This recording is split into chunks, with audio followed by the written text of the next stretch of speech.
So, hello, dear colleagues. I'm glad to see you all on the Ukrainian Scientific and Educational IT Society.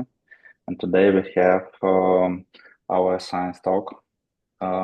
Before I will invite our today's speaker, I want to highlight some technical nuances. So please turn off your microphone if you are not speaking. And please, before asking question out loud, please raise a hand. And also we have a button Q&A, so you can put your questions there. And I'm glad to give floor to our today's speaker, Michael Bronstein, DeepMind Professor of AI at the University of Oxford. Yeah, and I wouldn't steal your time, so please, Professor Bronstein, the floor is yours. Thank you very much. I hope you can hear me and see me and my slides as well. So it's a great pleasure to be here, even though remotely. So I would like to talk today about geometric ML. So this is my field of study, but mainly applications in biomedicine, biochemistry. So that's why the title is maybe a little bit arrogant, from Euclid to Nobel. I don't have a recipe how to win the Nobel Prize, but at least maybe we'll highlight some important milestones that happened on this path. So to start with, I invite you to go back to some unnamed medieval times and imagine that you came to visit an important scholar, but in his place, without you knowing it, you meet the devil. And the devil speaks like this about problems of biology. So this is translated into English. And he says that who traces life and seeks to give descriptions of the things that live, begins with killing to dissect. He gets the pieces to inspect, the lifeless limbs beneath his knife, all parts but link which gave them life. So if you're hopefully all familiar with classical literature, you would immediately recognize famous scene from Faust. And the devil is Mephistopheles. And Goethe, in this way, poetically, I think at least, spoke about the problem that we encounter when we consider biological systems, and that's the problem of biological scales. So the same thing, right?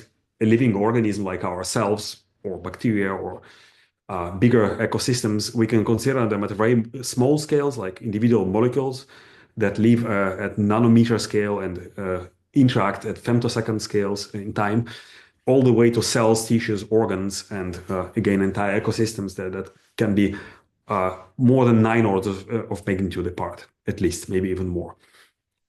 And this creates quite dramatic difficulty in analyzing these systems, because what happens is that the laws that govern the low scales are typically well known, and we understand them well, and we can code them on the computer and even do simulations. The laws that govern the higher scales, as we go higher up in this abstraction of biology, become increasingly more elusive. And for example, we don't have an equation of a cell, right? And the cell is just a tiny thing that we have trillions of them in our body. And if you take an example, right? So if you take a small molecule of a drug, so typically it might contain 10 or maybe a few tens of atoms, we can actually describe it very accurately using quantum mechanical formulation, right? So we can solve the Schrödinger equation for a few atoms, and we can describe very precisely the behavior of this molecule. Take a slightly bigger molecule, a typical protein already has something like 10,000 atoms, and there is no way whatsoever that quantum mechanical computations can scale to even these very modestly sized systems. So we need to go to a different level of abstraction, so methods like molecular dynamics. And when we go to a cell size, right? So in a cell, all the proteins and all the small molecules that it contains will be something like 100 quintillions, so 10 to the 14th of atoms. And this is just one cell. We have trillions of these in our body. And I'm not aware of any method that would scale to the size of the cell, right? So we have a very big problem. We cannot use the techniques that we understand apply to these kind of systems. And I think it was very laconically, very beautifully captured by Philip Anderson, himself a Nobel laureate in physics, who said that the ability to reduce everything to simple fundamentalist laws doesn't imply the ability to start from these laws and then reconstruct the universe. And instead, he was suggesting that at each level of complexity, entirely new properties appear. So physicists call these emergent phenomena. And this poses actually a fundamental difficulty in computational sciences, right? So the very premise of more or less any computational approach is that you have a good understanding of the system. You can describe it mathematically, typically in the form of differential equations. You can then code these equations, basically the logic that they represent in software, and then run your software on your data, right? And you get some output, right? So this is how we simulate everything from climate to weather forecasting to the dynamics of proteins, right? So that's the bread and butter of all computational science, more or less, that exists everywhere. The problem that with systems like biological systems at higher levels of abstraction, we don't have an equation, right? So we don't have a way of describing in a mathematical way how the cell behaves. So we cannot use these approaches. And that's why it might be that the only way is artificial intelligence, which works in an opposite way. This is what Andrei Karpathy described as software 2.0, which reverses the order. So instead of hard coding a logic that runs the system, you give examples of data of inputs and outputs, right? So what we call in machine learning a training set. And then the black box, right, the software 2.0, somehow figures on its own the logic that fits the data and describes the behavior of the system. So you're learning from examples. And this increasingly has shown itself to be working dramatically better than any handcrafted equation, because our understanding of real complicated systems is rather poor. We cannot really write them up in their full complexity, and therefore our only hope is to learn it from the data. And deep learning has been remarkably successful in doing exactly this. And it's not surprising that these methods, especially in the past years, have been applied in some cases very successfully, winning even to the Nobel Prize last year, to different problems in life sciences, in biology, also in physics, in chemistry, even in pure mathematics, proving abstract theorems, for example, using these approaches. And it is likely, I will talk about it later towards the end, that these methods will completely change the way that we do science. So typical example that is given, right? So it actually goes back to famous mathematician David Mumford that was participating in some workshop of, I think, a military funding agency in the US, DARPA or something like this, that was interested, of course, in military applications like target recognition and so on. And basically, these were some early works in computer vision. And the bureaucrat from the funding agency was asking when we will have this capability and this capability, and to which Mumford replied that we can barely distinguish between a cat and a dog. And that's why this is one of the classical canonical examples of machine learning, of supervised learning.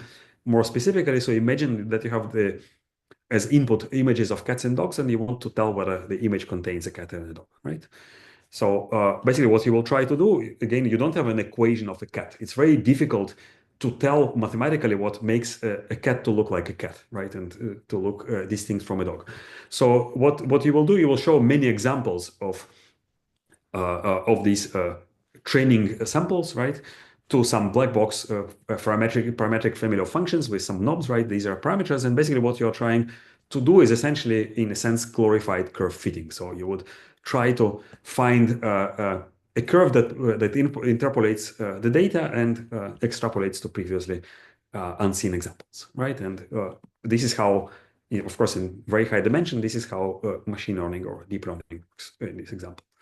So we know also what these black boxes should contain, right? So we know that very simple architectures like perceptrons, right, that were invented in the 50s, if you connect just two layers of such neural networks, they are universal approximators. So roughly speaking, they can approximate more or less any continuous function to any desired accuracy, right? But it's not a constructive result, so it doesn't tell you how to find such a configuration. There are many flavors to it. So the early precursors of these results are already also from the 50s, the Kolmogorov-Arnold theorem, about decomposition of multidimensional functions. Bottom line is that it's a statement in approximation theory that doesn't really work in machine learning. And the reason is what we call the curse of dimensionality. If you ask the question, how many samples do I need to take of my data to approximate a d-dimensional function to some error epsilon, we'll see that the number of samples grows exponentially. And when we talk about machine learning problems, so d, the dimensionality of the data is not something like 2 or 3, not 10, not 100, not even 1,000, could be millions, right? So if we're talking about images, your iPhone outputs something like 20 megapixel image, right? So it's 20 million dimensions. So any problem that involves any reasonably complicated real-life data, such as images, will be of huge dimensionality. And in this example, the number of cats will be that you need to show to the neural network will not be only bigger than the entire population of cats and dogs on Earth, but all the biomass that we see, and probably more than the number of atoms in the universe, right? So it's computationally totally intractable. That's why it's called the curse of dimensionality. So the remedy that came from that was try to fix this problem, right? And one of the reasons for the sunset of neural networks in the late 60s, in the early 70s, was also related to this issue. One of the remedies actually came from work in neuroscience, in particular also the Nobel-winning work of Hubel and Wiesel from the 50s and the 60s, who studied the organization and the function of the visual cortex of mammals. So again, this as many discoveries that are made, it was almost a fluke. So they were studying the responses of the cortex of the cat, and they were putting a slide with certain patterns, and it was the border of the slide, basically this kind of step function that elicited the response, and they discovered that basically what stands behind it. So now we know how the brain, the visual cortex of the brain is organized, and there are attempts to emulate it on a computer. So the early works of Kunihiko Fukushima, that he called the neocognitron, basically proposed a neural network where the neurons are locally connected and share parameters. So that's to mimic the organization of the visual cortex. And this was a paper that was written for neuroscientists, so it used neuroscience terminology. It was remarkably modern by standards of modern machine learning, modern deep learning. So many features like, for example, pooling were already there. Even the nonlinear activations, he used half rectifiers, the ReLU, which somehow is considered almost a modern invention. So not at all. He already used these half rectifiers in the late 60s. But it was still before backpropagation became prominent. So Fukushima was unable to really show any practical applications of this architecture. So fast forward almost 10 years, Yann LeCun, a fresh PhD from France, comes to Bell Labs as a postdoc and basically implements in a simplified way the ideas of Fukushima on a DSP. That was the GPU of that time, digital signal processors, that knew how to do very efficiently only one thing. It's multiply and accumulate. So that's how you do filtering. That's how you do convolutions. So actually the term convolutional neural network didn't appear in the first paper. It appeared a few years afterwards. But basically it was a simplified architecture that was efficiently implemented on hardware. And probably one of the prominent examples of what is called often hardware lottery, that it's not necessarily the best algorithm that wins, but it's the marriage between the algorithm and the hardware that on which it is implemented efficiently. And LeCun was showing real-life examples of computer vision problems, such as handwritten digit recognition. This system was actually deployed in the US for reading postal codes by the postal service. So it was a practical, real application of in computer vision. And if you think of what are the principles, right? So the key ideas behind convolutional neural networks that made them popular and broke the curse of dimensionality, it was locality and shared parameters, right? So the idea that you're connected only to your neighbors in your neurons, and the parameters are shared across the image location. And what this gives to the neural network is translation invariance. So the possibility to say that no matter where the object is located in the image, I still want to recognize it as the same object, right? So if I translate my cat, I still want to say that this is a cat, right? So we call this translation invariance.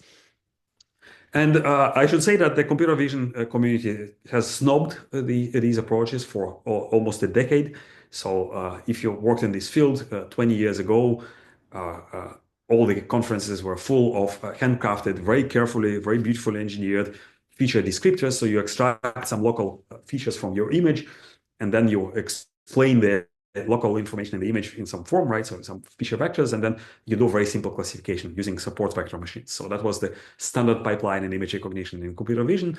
And there was a competition that was established to tell which approach is the best, called ImageNet. And in 2012, all the computer vision community was set aghast because came this neural network-based algorithm that outperformed by far, by huge margin, everything that existed before. And this was the famous AlexNet, the architecture from the group of Geoffrey Hinton at the University of Toronto. And what enabled it this time, not a DSP, but a GPU, so processors that were originally ideated for computer graphics and for games, actually appear to be very efficient for certain types of general purpose computing, again, doing very efficiently these type of operations that are called single instruction multiple data, or SIMD, to which these deep learning architectures map very nicely. And the rest is history. So the three big pushing forces behind deep learning got the Turing Prize in 2018, Jan LeCun, Geoff Hinton, and Yoshua Bengio. And last year, Geoff Hinton also got the Nobel Prize in physics for weird reasons, probably the closest that they could find to computer science, for foundational discoveries and inventions that enable machine learning with artificial neural networks. That's the quote from the Nobel Prize.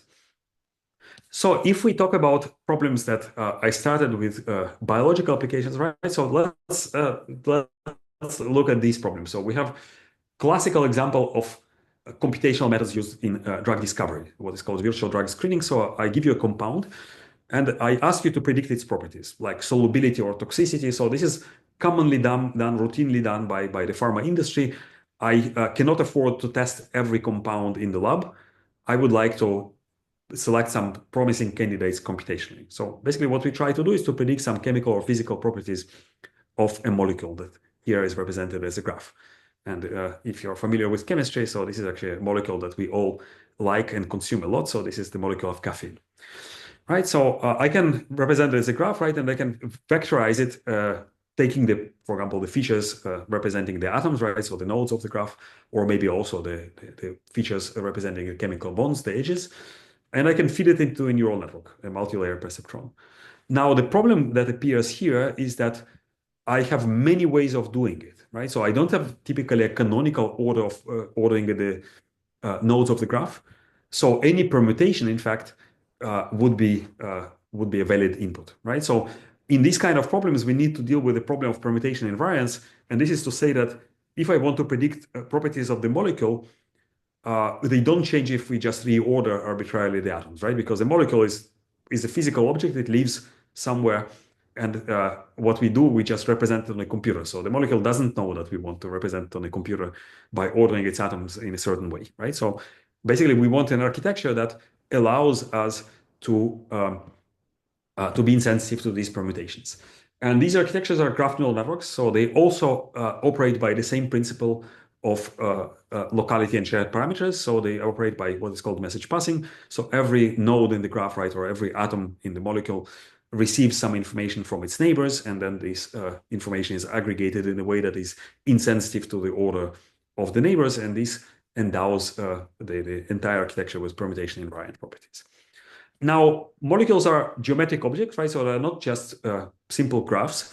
So they also have some coordinates associated with each atom, right? So the atom position.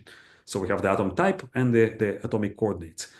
And the molecule can be transformed in different ways in space, right? So we can rotate the molecule, we can translate it. We might also need to reflect it, but reflections actually change the properties of the molecule called chirality. So we typically exclude them when we consider only rotations and translations. And again, here we want to predict properties of the molecule that do not change if the molecule is subjected to this kind of transformation. So this is called SE3 invariance. SE stands for the special Euclidean group, and 3 means that it acts in 3 dimensions, right?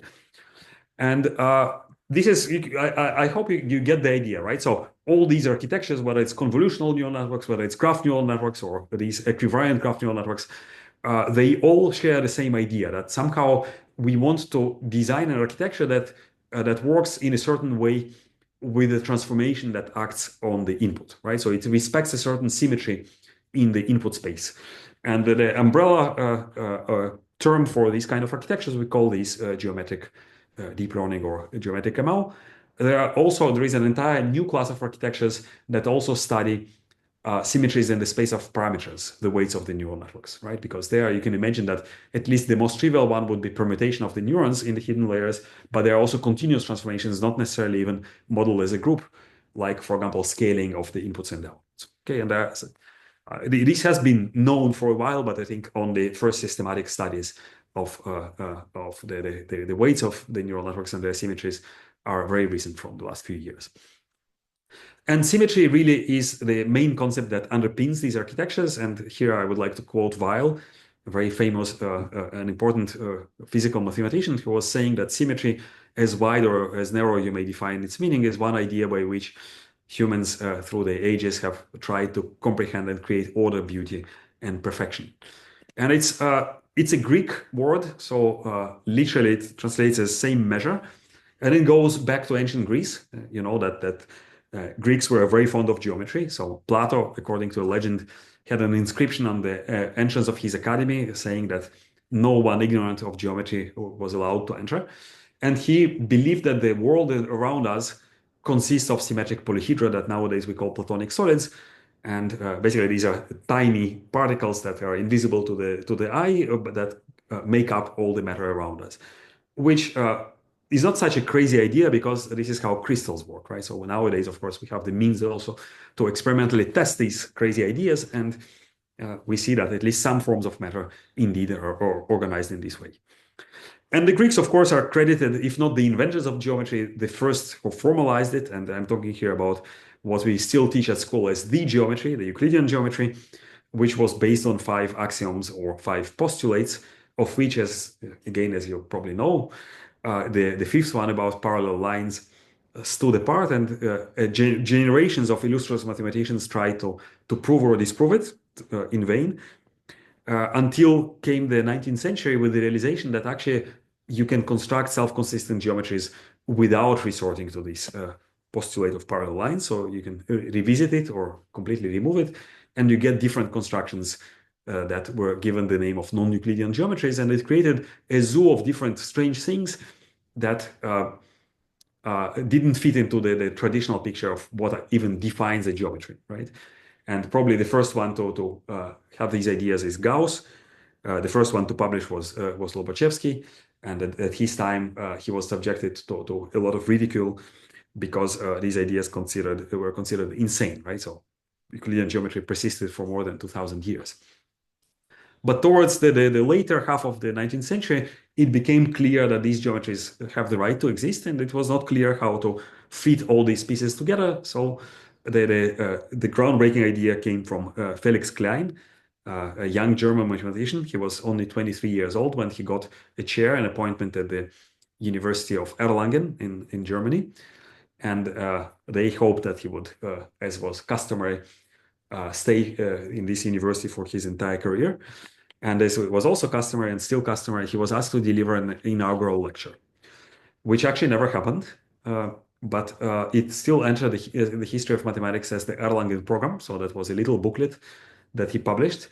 And in this Erlangen Programme, Klein suggested a completely new approach to geometry. So he considered defining geometry by studying at a space subjected to some transformations that were formalized using a group. And the classical Euclidean geometry could be derived from studying invariant properties under Euclidean group, right? So rigid transformations, translations, rotations, and reflections. But of course, you can choose a different group. You can choose the affine group or the projective group. And this gives two different properties that will remain invariant, right? So a lot of things remain invariant under rigid motions, like distances, areas, angles, parallelism of lines, and so on. Less properties remain invariant under projective transformations, for example. So it was really groundbreaking idea in geometry. So it took quite some time to integrate the newly discovered Riemannian geometry, about 50 years, and mainly efforts of Élie Cartan. But it also had a big impact on mathematics in general. So category theory was a direct successor of the Erlangen program. And probably the biggest impact was in the field of physics, where in the beginning of the 20th century came the realization that the very laws of the universe could be derived from the same foundational principles. And probably here the most famous result is by Emmy Noether, who proved that in some physical systems, under some technical assumptions, you can derive the conservation laws from principles of symmetry. So conservation of energy, for example, that was somehow empirically postulated and measured, could be derived mathematically from the symmetry of time.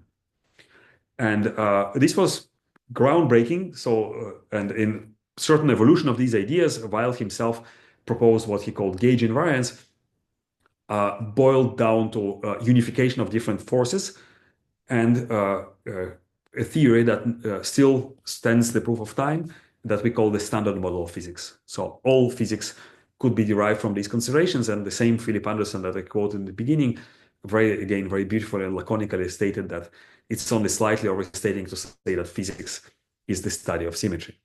Now, if you're familiar with physics, so physicists like to talk about external symmetry of the space-time, right? So the group that defines the geometry of the Minkowski geometry of the space-time is called the Poincaré group, and the groups that define different that act on quantum fields and define different forces between particles are called the internal symmetries, right? And they are basically responsible for all the interactions of particles that we have in the universe.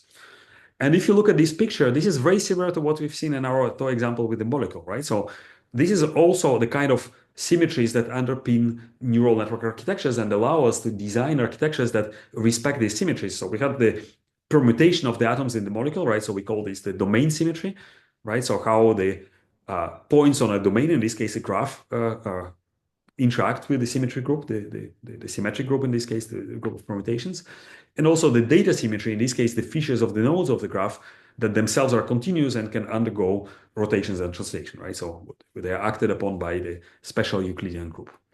And you can design neural network architectures that respect these symmetries, and the most prominent example is the invariant point attention, which was the centerpiece of AlphaFold 2, the program from DeepMind that predicted the structure of proteins, solving this way one of the big holy grail problems in structural biology, the problem of protein folding. So let me talk about proteins, because proteins are quite important stuff. So we don't really know any life form on Earth that is not based on proteins. There might be some other life forms that we're currently unaware of, but every single stuff, every single thing that lives on Earth is based on proteins. Even things that are half alive, half dead, like viruses, they're also based on proteins. So what is a protein? It's a biopolymer, so it's a sequence of amino acids that are connected together into a chain, and under the influence of electrostatic forces, they fold into a three-dimensional structure that is shown here on the right.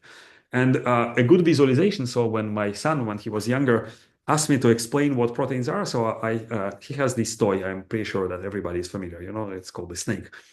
So it's a linear one-dimensional thing. So imagine that each of the pieces of the toy is a single amino acid, right? And they also have side chains that are sticking outside. So I can fold it in many different ways, right? So I can make it assume more or less any shape I want, right? So we know that there is a lot of different possibilities that proteins can fold, right? So that's the kind of problem, right? So to predict how this thing will look like from the individual ingredients that are connected in this chain. Okay, and why this is important? Because the structure of the protein determines its function. So the metaphor here that biologists use is that of a lock and a key. So same way as a key will fit only in one particular configuration of knobs inside the lock, so same way a molecule will fit in one particular geometric and electrostatic configuration of a pocket on the surface of protein. And this is how chemical reactions work. This is how proteins bind together and they bind some other molecules. This is how our cells eventually work, right? So, and this is from everything from antibodies recognizing pathogens to catalytic reactions that are enabled by enzymes, right? So we would not be able to function if this was not the case. And it was postulated again by another Nobel laureate, Anfinsen, that the protein conformation is determined by the interactions between them, and therefore by the sequence of their amino acids. And it was a long-standing holy grail problem in structural biology. And there was a competition that started in the 90s called CASP, Critical Assessment of Structure Prediction, where different methods competed same way as on ImageNet, right? So who predicts the structure better?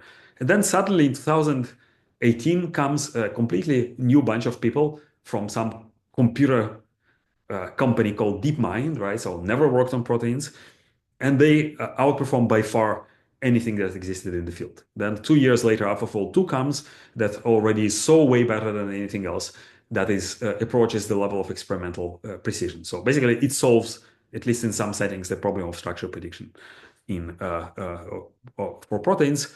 And again, the rest is history. 2024, Nobel Prize in Chemistry for computational protein design, given jointly to Demis Hassabis and John Jumper from DeepMind for AlphaFold. So my relation to DeepMind, I have the chair at Oxford, the DeepMind chair in artificial intelligence, which is the best job in the world, I think, because it gives me a legitimate excuse to harass Google at every major machine learning conference, asking them to show me my chair. And this is what they have. So they only have stools, unfortunately.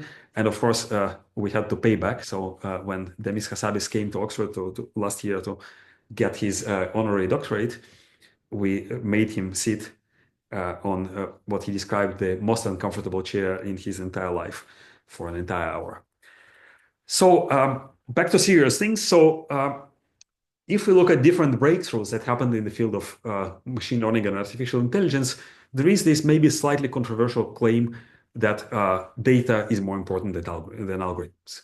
So this is certainly the case for different breakthroughs that happened, like AlexNet or intelligent games, such as DeepMind's program winning the game of Go and so on. So you can, again, take it with a grain of salt, but you can look at the time that it takes from the introduction of a data set to the breakthrough versus from the introduction of the algorithm to the breakthrough, right? In the case of AlexNet, convolutional neural networks were introduced in the late 80s. The data set the ImageNet was introduced in 2010, right? So the breakthrough happened in 2012. It's actually interesting and pedagogical to look at what happened 10 years apart, which is AlphaFold. The publication was in 2022. So the main ingredients of this architecture were transformers from 2017 and equivariant architectures roughly from the same time.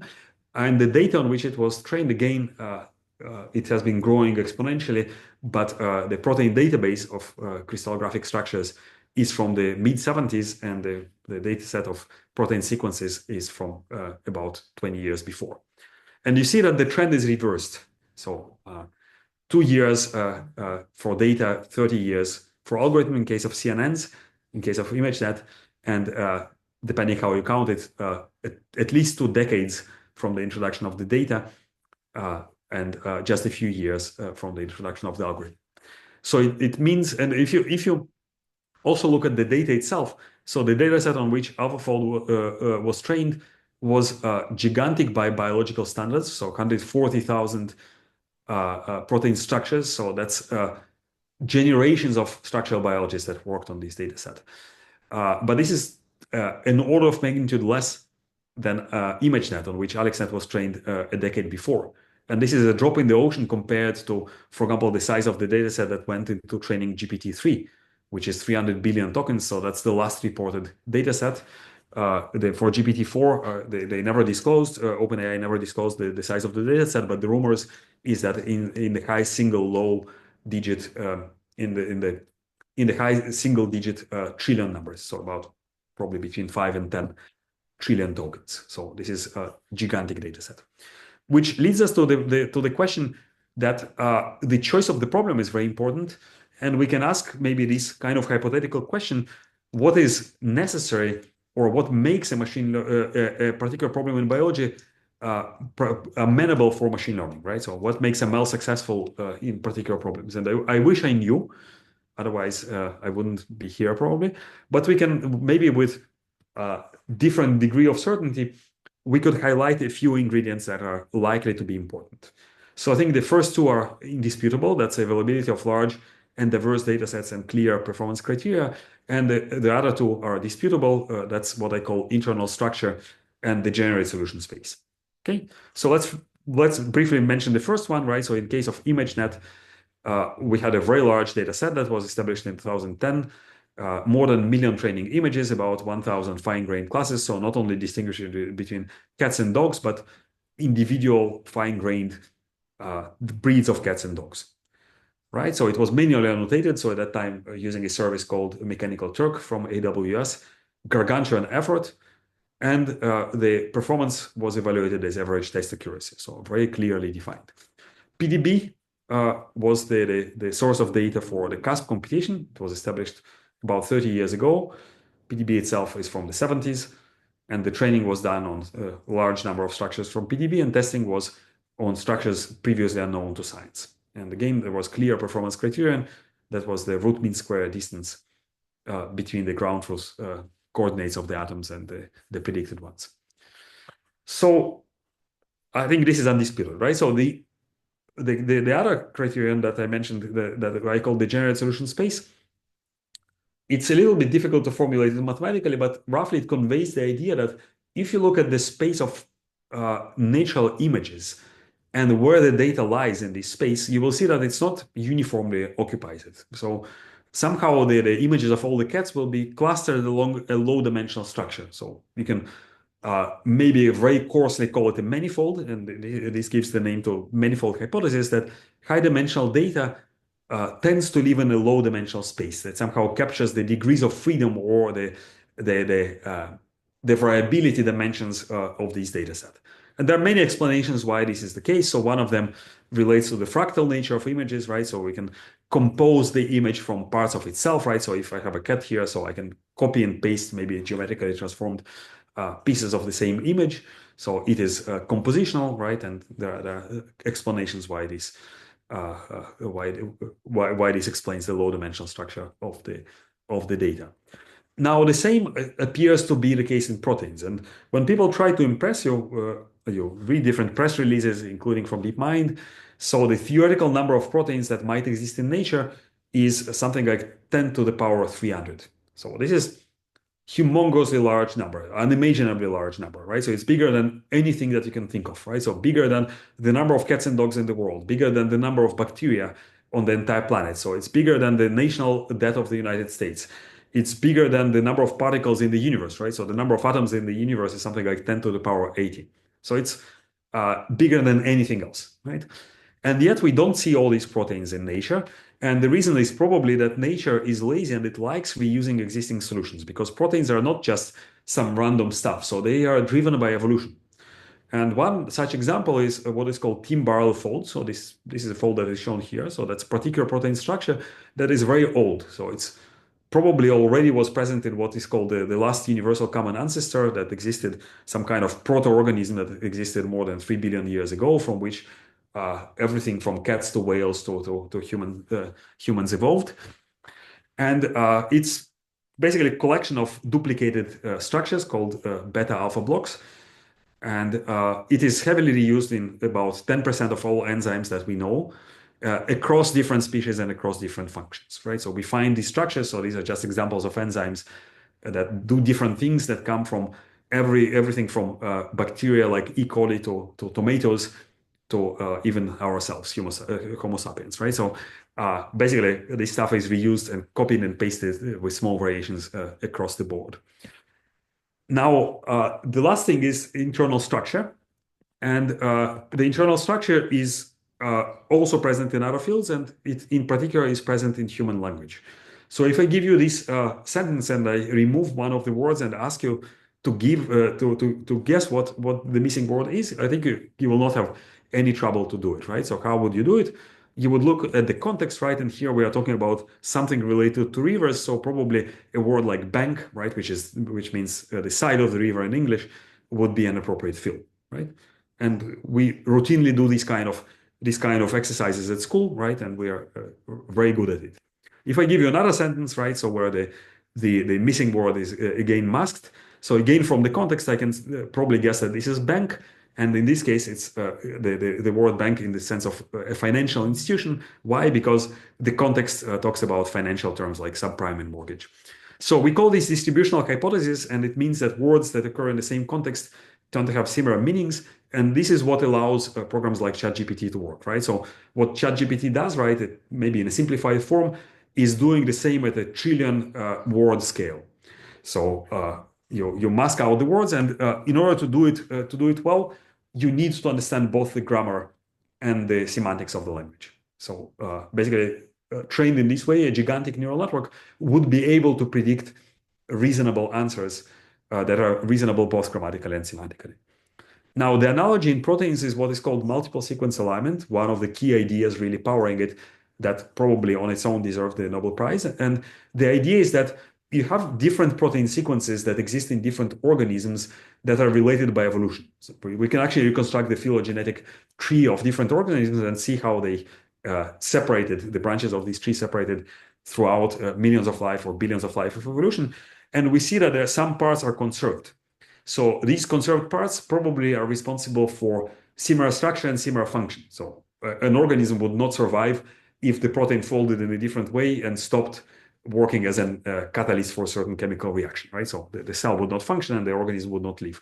So these kind of mutations are discarded in the evolutionary tree. And by doing multiple sequence alignment, this gives a very strong signal about structure of proteins that AlphaFold leverages.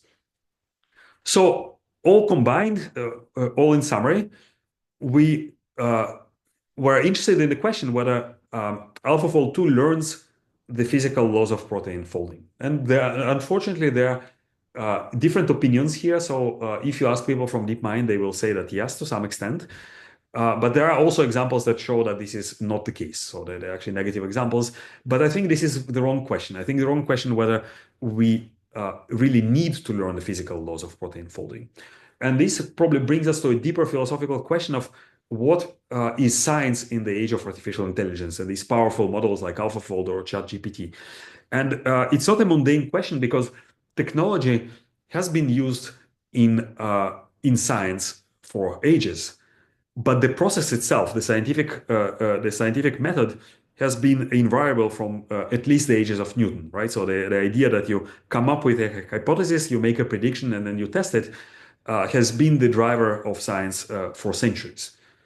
And technology has been used for testing hypotheses, right? So Newton himself invented a new type of telescope to make observations to confirm his predictions of planetary motions. Computers made the prediction part using simulations a routine thing, but the hypothesis generation, coming up with ideas, has always been a human remit. So we never delegated it to the machine. And now, for the first time in history of science, we have a machine that takes not only a mechanical extension of the human brain, but it is, if not equal, at least starts to be a creative partner of the human brain. And this brings us to an interesting question of whether we are witnessing the dawn of post-theory science, as it was called by Chris Anderson, the then editor-in-chief of the Wired magazine. And he was saying that somewhere between Newton and Zuckerberg, theory took a back seat, and so much data had accumulated, and computers already so much better than us at finding relationships within the data, that soon the old scientific methods of hypothesize, predict, and test would be relegated to the dustbin of history.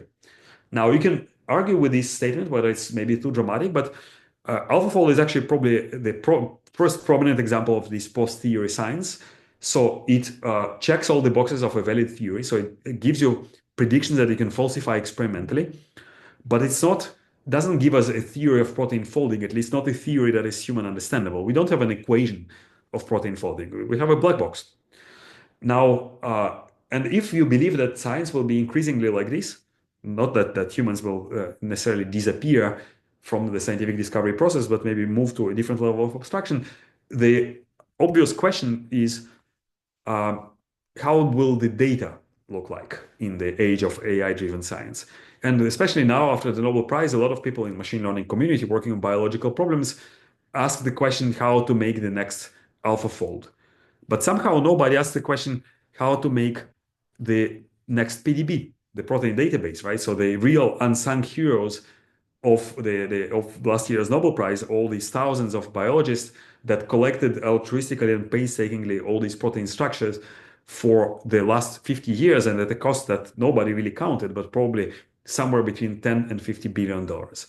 So if we want to replicate AlphaFold and again maybe win another or multiple new Nobel Prizes, we don't have 50 years and $50 billion, right? Nobody has, even the wealthiest states. So it means that we need to reduce by orders of magnitude, probably at least 6 orders of magnitude, the cost and the time that it takes to acquire this data. And in my view, the only way to do it is to get the human out of the game. And that's why we entertain this idea that we call black box data.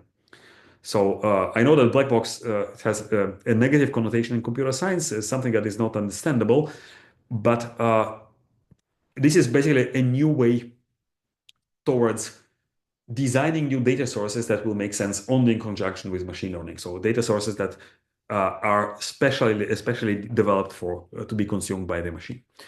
And again, protein folding is a good example. So the early methods for protein folding were these are derived from first principles, so they're physics-based. So David Baker, who received the half of the Nobel Prize for protein design, basically his approaches before AlphaFold were all physics-based. Rosetta, for example, was the famous program that he developed. So this is something that you can code in software. Basically, it tries to model all the forces that act on atoms constituting a protein and then predict its three-dimensional structure. So this is both the data, the input data, and the code itself, the software, is understandable by a human, right? So that's what we call the white box.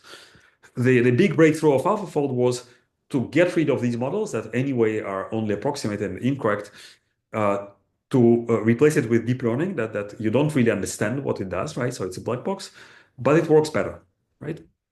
And companies try to scale these methods by massively increasing the scale of data, still human data designed by humans for humans, but doing it faster and bigger and cheaper.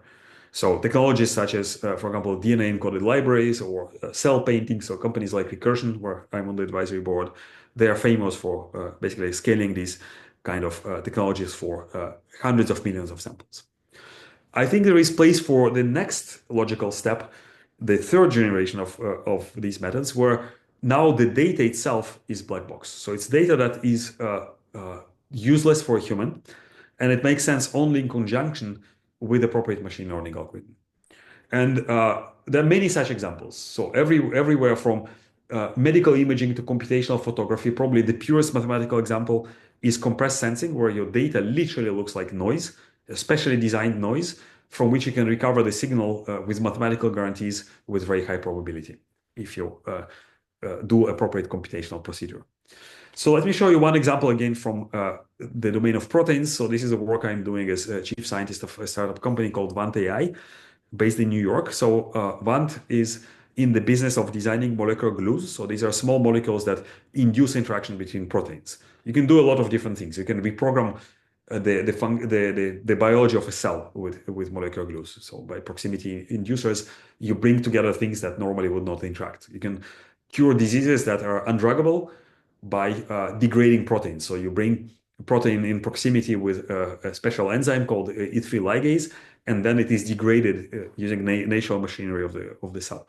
So the problem of these methods is that you have proteins that do not form complexes without the presence of a small molecule, but you don't know what this small molecule is, right? So you need to solve this kind of chicken and egg problem. So you need to solve the protein structure prediction problem together with molecular generation.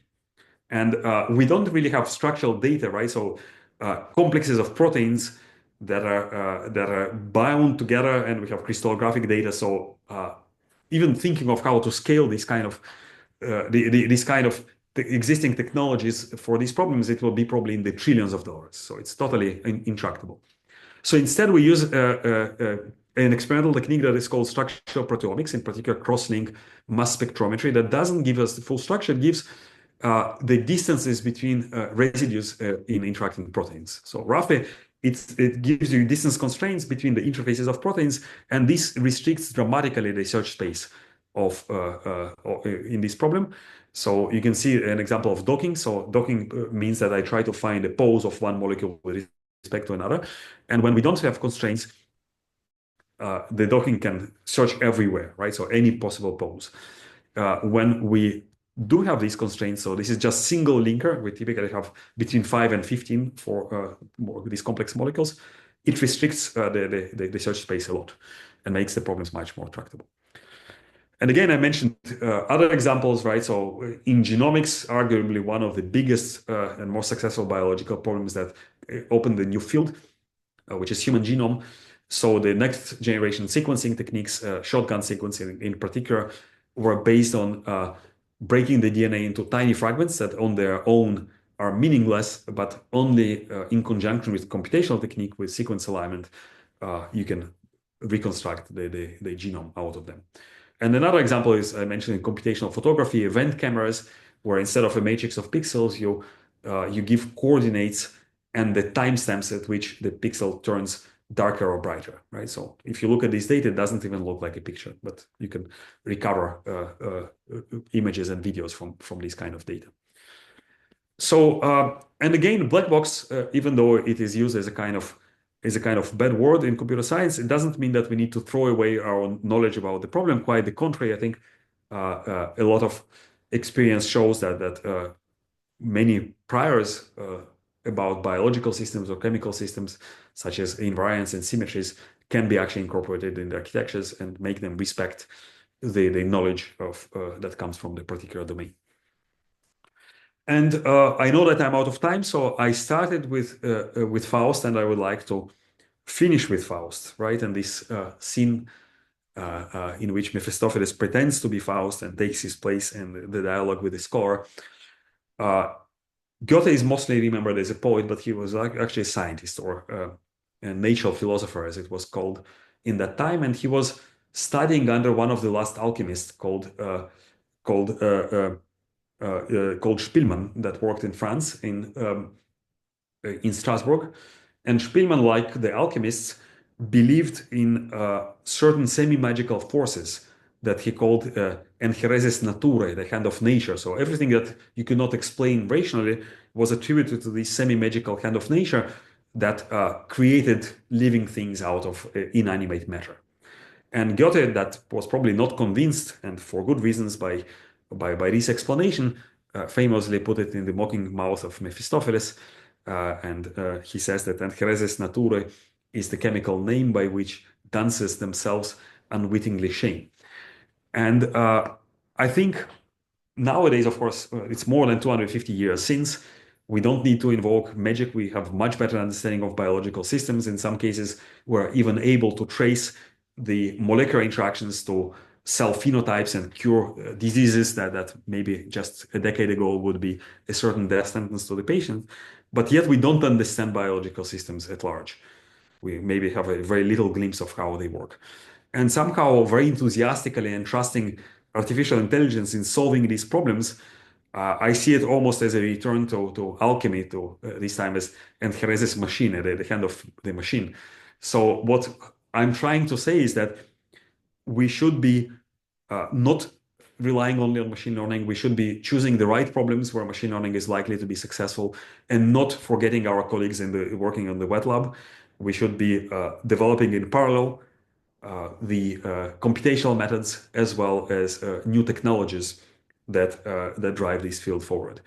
And I will finish with another quote. So this is from Sidney Brenner. He's the Nobel laureate in medicine, and he was saying that the breakthroughs in science came from the development of new technologies, then from new discoveries, and then from new ideas in this particular order. So artificial intelligence is both a new technology, and it is obvious, or it is apparent, that it will lead to new discoveries and maybe even lead to new ideas. So this is really a transformative force that I think we need to try to use in order to reimagine how science, and in particular life science and biology, are done. So I will stop here, and thank you very much for your attention. Thank you for your brilliant talk. Dear colleagues, do you have any questions? You can raise your hand and ask it out loud. Meanwhile, I have one. Oh yeah, please, Vitaly Yakovina.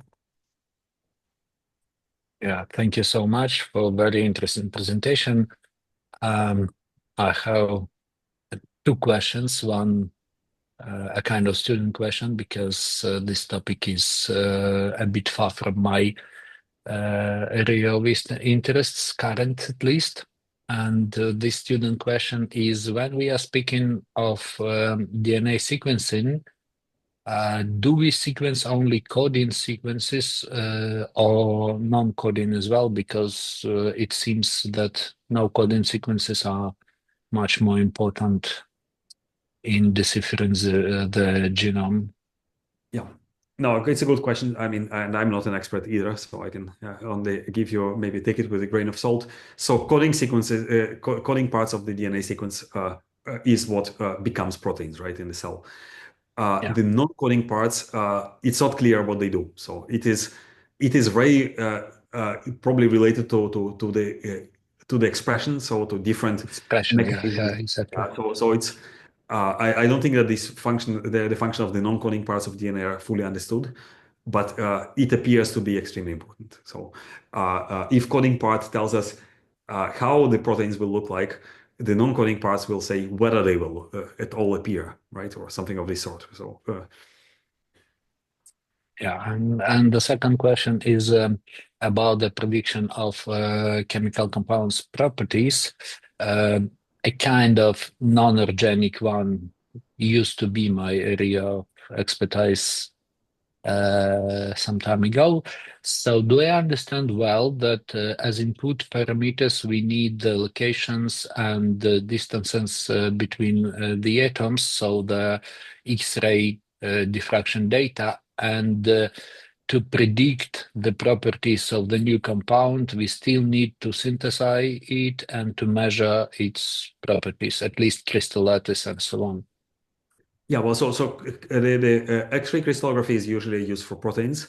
So for compounds, well, once you know the structural formula, then yes, so you give the either a description of a graph, sometimes without any positions, sometimes just the positions of the atoms and the atom types, and then the chemical bonds, right? So you can recover them from the positions of the atoms. So most of the architectures that generate molecules, they generate positions and types of the atoms, and then basically you fit in the chemical bonds, because chemical bonds are just an abstraction, right? So it's just kind of nice way of drawing it. It's not exactly how it works.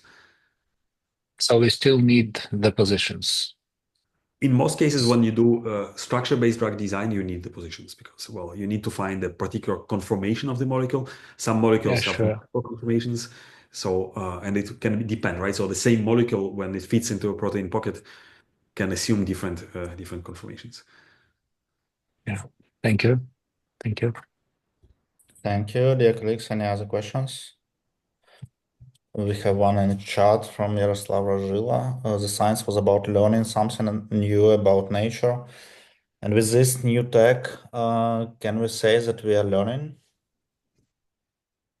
Well, I think it's a deep philosophical question. So I think we are learning whether it is, we need probably to revisit even what is meant by human understandable representation, right? So we typically think of, right? So when we have a description of a system, we typically think of equations, right? So some symbolic way of describing it.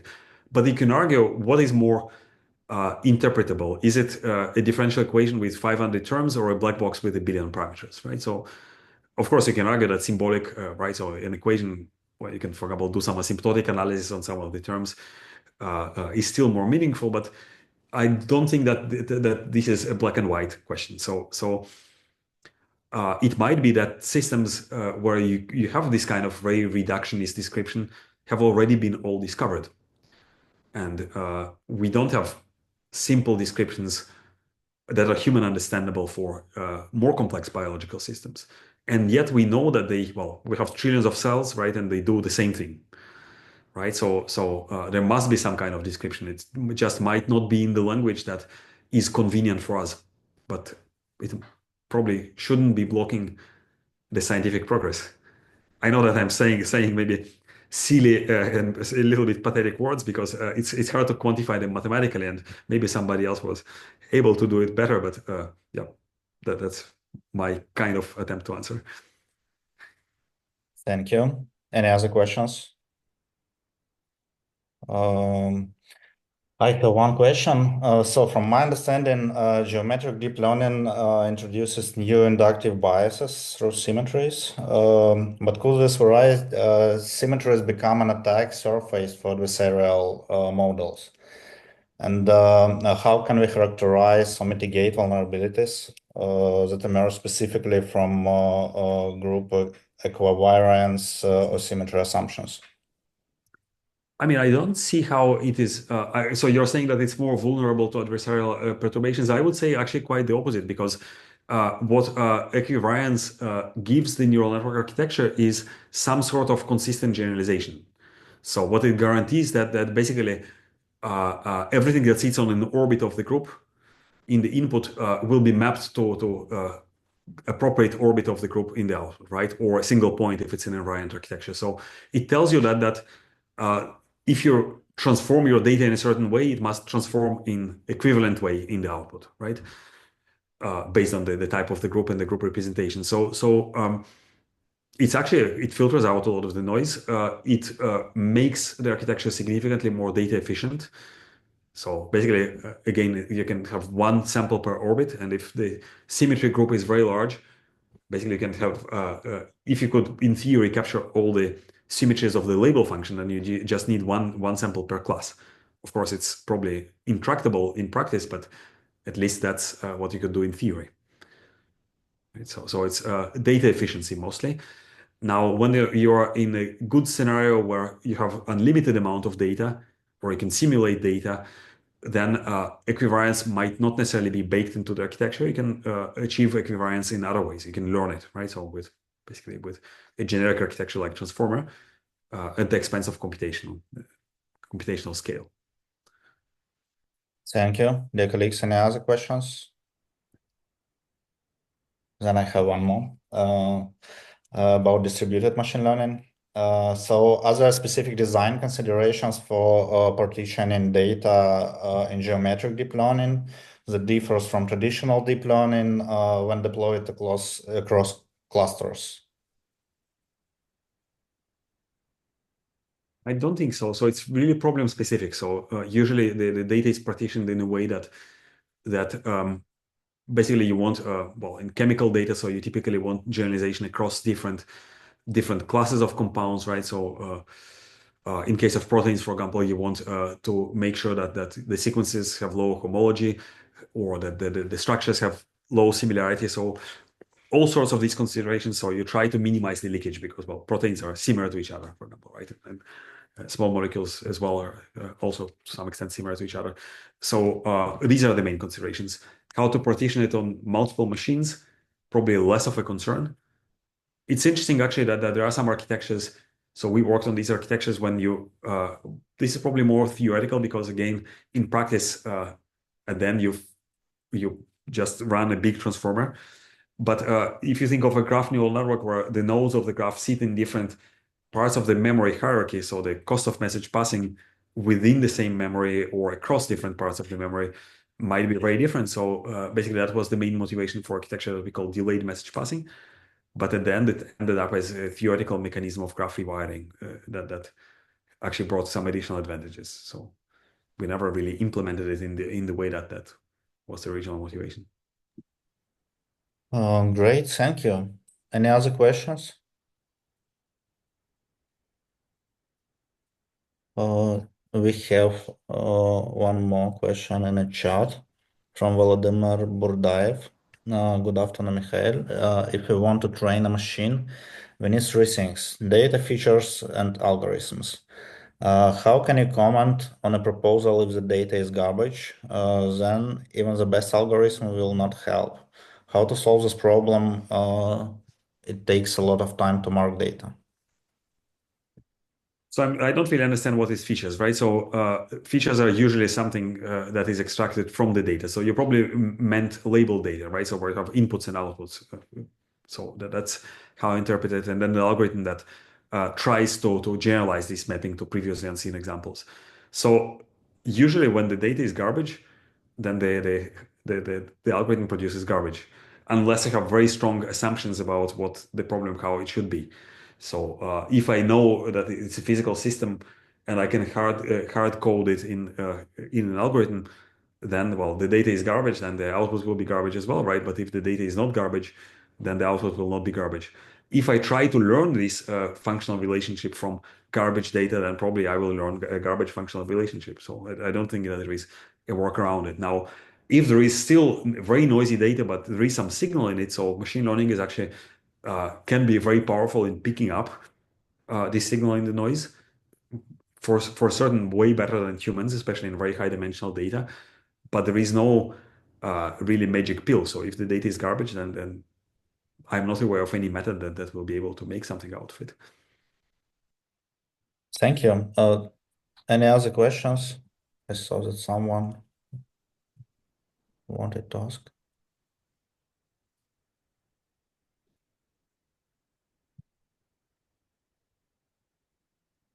No questions. Okay, if you don't have any questions, then thank you for a brilliant talk. We have Michael Bronstein, DeepMind Professor of AI from University of Oxford today. Thanks a lot for your time and for your talk. Thank you, And Dimitri. thanks for everybody who joined us today. Thank you very much. Nice seeing you all. Thank you. Have a nice evening.